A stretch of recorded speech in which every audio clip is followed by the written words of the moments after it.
Carl here from Games Brain to Bang Life. It is the last day of the lockdown list. If by chance you watching this video without watching yesterday's one, the reason why we're ending it earlier than we said, originally we said we were going to continue doing it until the lockdown was lifted in the UK. Truth be told, we don't know when that's going to be. It's got weeks and weeks to run for sure. And we're running out of things to recommend. You can troll through Netflix and Amazon, but we're struggling to find the best and say, hey, you should check this out. Not only that as well, 28 days worth of movies here. By chance you've not been watching every single one every single night. If you have, fan-fucking-tastic. More power to you. But if not, you've got 28 days worth of horror to enjoy. Plus 28 days. It's just very horror, isn't it? 28 days later, 28 weeks later, which is what this lockdown list was starting to feel like. Would we still be doing this 28 weeks into the future? We don't want that. We're going to wrap it up at a good time on the 28th day with the most obvious recommendation that people will probably be surprised if you know me and you know this site that wasn't on there straight away. One of the sequels was, but we are now going to The Return of the Living Dead, available on Netflix. You can stream this on Netflix, and you better. This is one I actually hope and expect most of you watching this will have actually seen, but if not, this is your opportunity. It is a movie that not just inspired me, but inspired the site. The famous Brains moniker, that word, is in our title. It came from The Return of the Living Dead. It is my all-time favourite horror movie. It is iconic to me. I adore it. Scared me shitless as a kid. Love it as an adult, even with all its faults. It is a zombie movie. That much is clear. Return of the Living Dead. What people may not know is the reason why it exists and the reason why it's got such a moniker as that is that there was a dispute over where Night of the Living Dead would go after it was made. Romero and John Russo, the two people involved in Night of the Living Dead, they basically battled over where the direction they wanted to take it. And the agreement was they would just basically change the titles. That's why the sequels Dawn of the Dead and Day of the Dead don't have living in it, whereas Night of the Living Dead is obviously the original movie. Return of the Living Dead got the Living Dead part of that series. Obviously went in a very different direction. Admittedly, Russo's book based on Return of the Living Dead is quite different to what the film would be. Lots and lots of meddling. A director, Dan O'Bannon, who had his own thoughts as well.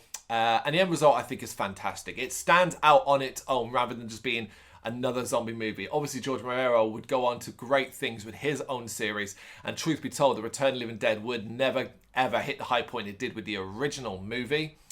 But I love them both equally. That's not fair, actually. I love Return of the Living Dead more because of how entertaining it is. It has got everything from brilliant visuals to a standout cast. Some first-timers, some legends, all putting their all into it. Fantastic music, gory as hell, an incredible ending. Just really, really fascinating movie. The story, wow, it's split into sections really about different characters. But the crux of it basically is these barrels, trioxin is the name of the gas inside them, have ended up at a warehouse that does medical supplies. And two characters in there, he references Night of the Living Dead as having been a real thing. He is showing the new guy around, which is Freddy, Tom Matthews, and he ends up slapping the side of the barrel. The gas escapes, infects them, and it reanimates one of the bodies they have in a freezer.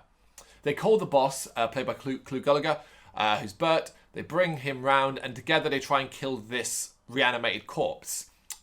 They fail, it can't be killed, even though they cut it up into pieces, and eventually decide to call in the help of Ernie, the local mortician, who works at the, what do they call it? The place where you burn bodies, basically. That place. Can't remember the word, it's gone out of my head.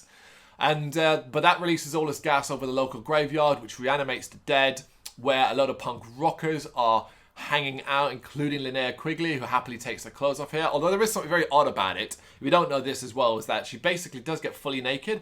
However, she wears flesh-coloured patch over her lower half, which gives her a look of a Barbie doll. It's odd. I don't get it. I never understood this. Just keep your pants on. You're happy enough to take your boobs out most of the time in movies, so why not just stick to that in this? Instead, it gives it this weird Barbie doll look as she walks around naked. Yeah, so they're partying in the graveyard, and the zombies reanimate, and chaos ensues. And what I love about this movie is these zombies run, they can communicate to some degree, they're almost indestructible. It just ramps up, leading to a fantastic ending. It's brilliant. I absolutely love it. Yes, you can watch it and laugh at many of the mistakes and the little issues, and you can have a problem with zombies that run, or zombies that can talk, or zombies where they move their hands and you can see where the makeup ends, that kind of thing. To me, it just adds to the charm, and it makes this film very, very unique. It is my all-time favourite horror movie, so to end the lockdown list on this seems fitting. Return of the Living Dead. It is available on Netflix. This is one you must watch if you've never seen it before, and even if you have, go relive it. Thank you very much for watching. You can check us out on gbhbl.com as well as on Facebook, Instagram, Twitter and Tumblr. Go to Patreon to help us out over there. That's patreon.com/GBHBL, as well as Big Cartel, where you can find some of our merchandise. We have a podcast running on SoundCloud and Apple Podcasts. And of course, if you like this video, do us a favour, hit the subscribe button and help the channel grow.